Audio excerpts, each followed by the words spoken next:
Hey everyone, and welcome back to our series where we bring you the deepest, funkiest facts about all of Prince's albums. Hope you caught our last video on the inimitable Batman soundtrack. We were blown away by the response to it here at The Violet Reality. Today, it's time to lay down your funky weapon as we dig into Prince's 12th album and the soundtrack to his third full motion picture. Or fourth if you're including the Sign of the Times movie. The sequel to Purple Rain, once again bringing you the story of the kid and his nemesis Morris Day. Of course, we're talking about Graffiti Bridge. Before we get into this, don't forget to subscribe and hit the bell for notifications so you don't miss any of our videos. So, let's get into this thing and find out whether everybody really wanted to find Graffiti Bridge.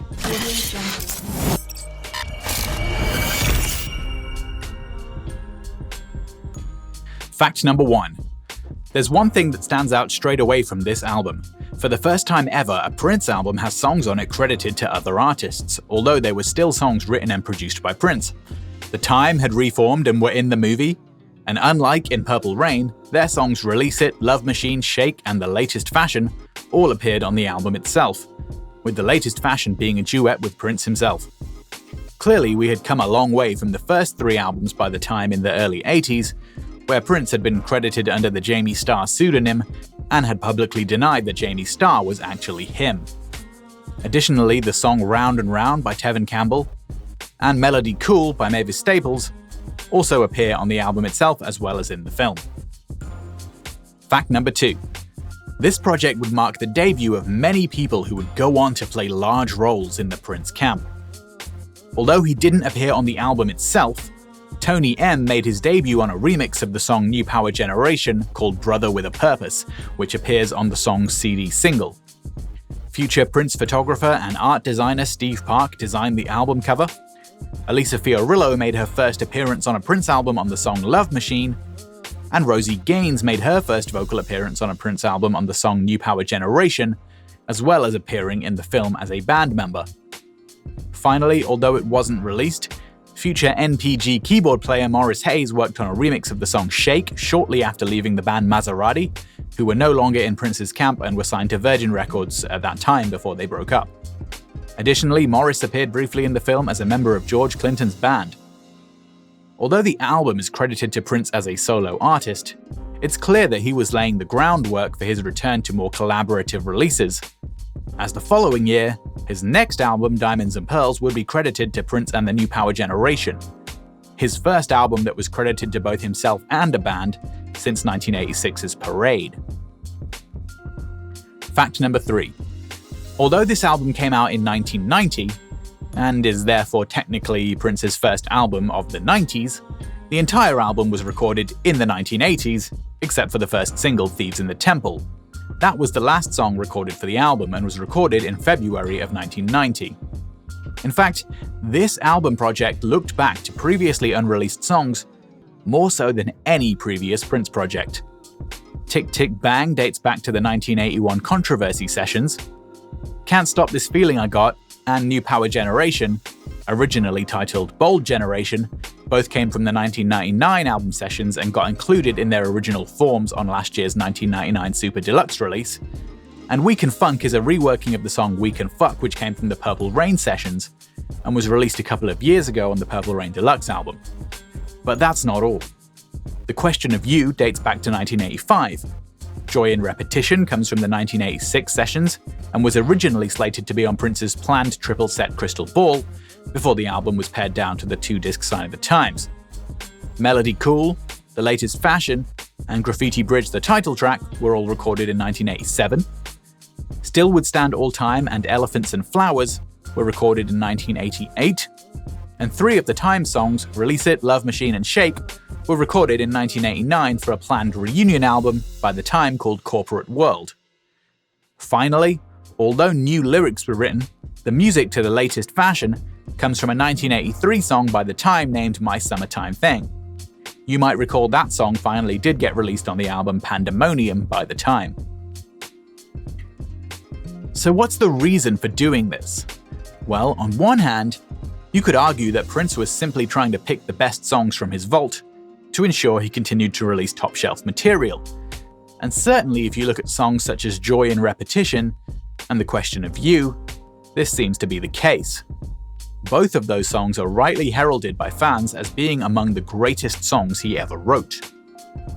However, it's also true to say that unfortunately, this was the time period when Prince for the first time did not have a singular creative vision for what he wanted this album and project to be. And so the project ended up as a patchwork mishmash of several different ideas, which is also likely why the movie didn't perform so well at the box office. To understand this, we have to look at the history of the project. When Prince envisioned the Graffiti Bridge project in 1987, it wasn't intended as a sequel to Purple Rain. It wasn't intended to feature The Kid or Morris Day. It was envisioned as a completely new project with its own unique soundtrack. In fact, the very first musical configuration of the album was completely different, containing only newly recorded songs, except for The Question of You. The songs that were scheduled to appear on that original concept and film when Prince came up with it in 1987 were the songs Big Tall Wall, Stimulation, Graffiti Bridge, which at that time had only just been written, Bloody Mouth, The Question of You, Beat Town, Pink Cashmere, Melody Cool, The Grand Progression, and God Is Alive.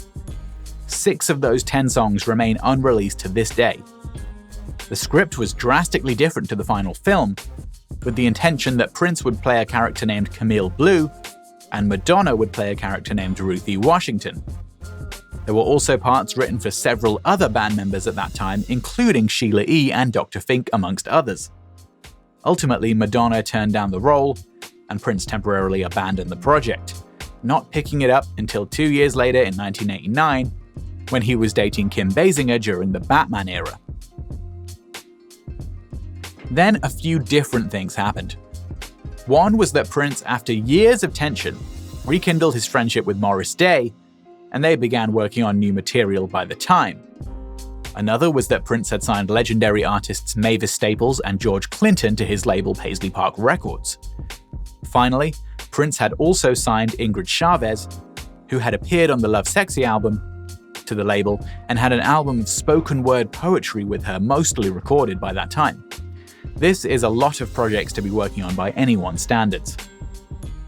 Prince and Morris were so excited by the prospect of reforming the Time that they wanted to do it properly and reunite the legendary original 7 members of the band. That's Morris Day, Jerome Benton, Jelly Bean Johnson, Monty Moyer, Jesse Johnson, and of course Jimmy Jam and Terry Lewis, who at that point had already rocketed to fame and become some of the most successful producers ever in the music business, through their work with acts like Alexander O'Neal, New Edition, and most notably Janet Jackson.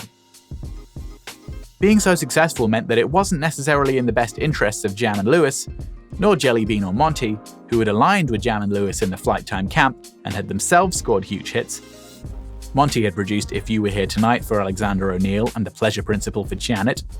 Jelly Bean had done Black Cat for Janet, all of which were huge international songs. So it wasn't in their best interest to be a side project in a Prince movie, unless there was something else going on at the start. So let's look into that. Prince and Morris had come up with a plan. Now, it's not clear if this was a ruse for the purposes of making sure that Time reunion happened, or if it was a serious plan, or exactly what the timeline is. But Jimmy Jam is on record as saying that when Prince called him, the Time had, without Prince, already been discussing reforming as a group, doing a movie, and had brought in a screenplay writer and talked to Warners. And this is all a project to do with the Time and not to do with Prince. Jimmy says that when they first met with Prince, or when he first got in touch with them, it seemed like he was on board with helping them realize that idea of doing a movie about the Time, not a Prince movie that also featured the Time. Jam recalls it was after all this, and when production started, that the role of the Time was reduced into them once again being the rival band in a movie where Prince was the lead. So here's why that happened. Given that Under the Cherry Moon was not a box office success, Prince at this time, unlike after Purple Rain, did not have the leverage to get funding for a movie that was a brand new idea. It's generally thought that the only way Prince was able to get funding for the movie was to pitch it as a sequel to Purple Rain, starring The Kid and his band versus The Time. That way it'd be a much easier sell to movie executives who, as we all know, love sequels. So to boil it down, what Prince then had to do was rework his original, unique film idea of Graffiti Bridge into this pseudo-sequel to Purple Rain, starring the reformed Time, throw in Mavis Staples and George Clinton in order to promote their Paisley Park Records projects, find a way to include Tevin Campbell, who, although he wasn't signed to Paisley Park, was signed directly to Warner Brothers and being mentored by Prince as well as Quincy Jones. And on top of all this, after his relationship with Kim Basinger ended, Prince once again didn't have a leading actress for the film. It was at this point that Ingrid Chavez came on board, who again had a project in the works for Paisley Park Records that could ostensibly be bolstered by her appearance in a film. So this lack of a singular vision undoubtedly frustrated Prince, and so picking up already recorded songs from various eras seemed like the easiest path. Notably, an early tracklist for Purple Rain had actually featured the song Bold Generation, so when this project turned into the sequel, it was logical for Prince to return to that song and rework it into New Power Generation. Interestingly, this tactic for the most part worked when it came to the music, and the music alone, with most reviewers and fans rating it positively. However, the same cannot be said about the movie, which was a commercial flop. As a mishmash of different concepts and ideas, it simply didn't gel with audiences. And having been filmed on a colourful Paisley Park set, it didn't even seem to gel with the gritty urban realism of Purple Rain, which had all been shot on location across Minneapolis and in the First Avenue Club, with a handful of reshoots on the streets of Los Angeles. Additionally, although fans and critics certainly appreciated the quality and variety of the music, the lack of a cohesive sound to the songs in the film was also alienating to casual viewers and casual listeners, who had expected something as sonically consistent as Purple Rain. Fact number 4. There were several performance scenes that didn't make the cut for the movie but can be found on low-quality bootlegs. These include performances of Can't Stop This Feeling I Got, The Question of You, and Graffiti Bridge. Additionally, there are also several interaction scenes between Prince and Ingrid Chavez that were cut from the final edit. Of all of these scenes, I'd have to say the Can't Stop This Feeling I Got performance is the best one. And although it likely wouldn't have made a difference to the success of the film to include it, I personally feel it would have worked better to set the tone of the film from the beginning. I think at this stage it's unlikely we'll see any kind of deluxe Graffiti Bridge, much less have it include unreleased scenes, but they are certainly enjoyable to watch if you can track them down. Fact number 5. Although he does not appear on either the album or in the movie, Graffiti Bridge was the final era in which Dr. Fink remained in the Prince camp. Since he was still a band member during the time the film was being shot, it's not totally clear why Fink doesn't appear in the movie. Some reports have suggested that Fink was busy programming the keyboards for the Nude tour at the time of filming, but given that Levi Caesar was also working very closely on music with Prince during this era and yet he still appeared in the film, it's not clear whether there were other factors at play too. But here's where it gets really bizarre. The guy shown playing keyboards in the kids' band, in place of Dr. Fink in the movie, wasn't even a musician. It was actually a guy named Philip Carrion, who was one of Prince's hairstylists and these days runs his own hair salon. Fact number 6.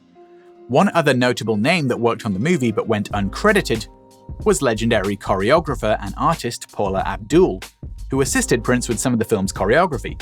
It's notable that Paula was already a major star herself by this time, following the success of her debut album Forever Your Girl in 1988. And she'd already worked with another person who appeared in Graffiti Bridge too. Her song I Need You from her first album was produced and written by Jesse Johnson, guitar player for the time. The year after Graffiti Bridge came out, Paula released her second album Spellbound, which contained the song You, written and produced by Prince. Fact number 7. There were 6 singles released from the album: Thieves in the Temple, Round and Round, New Power Generation, Melody Cool, and Shake. Wait, that's only 5 songs.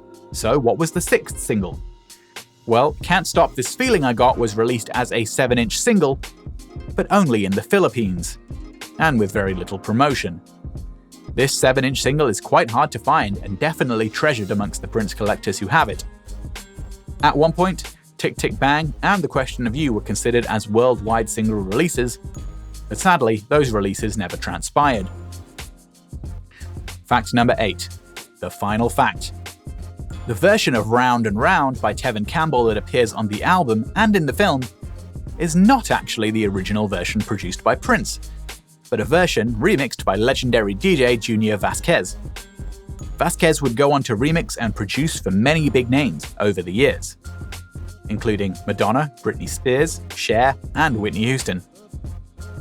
And that's it for another video chock full of purple facts. We hope you've enjoyed it.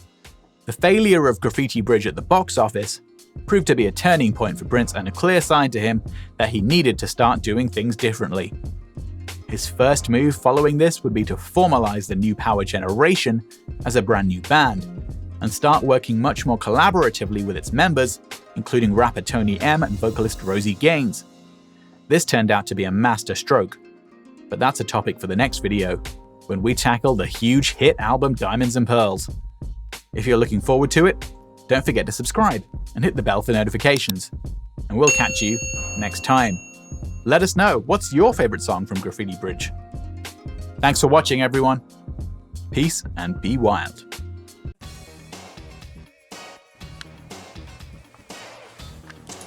Hi, I'm Elisa Fiorillo, and you're watching The Violet Reality on YouTube. All things Prince!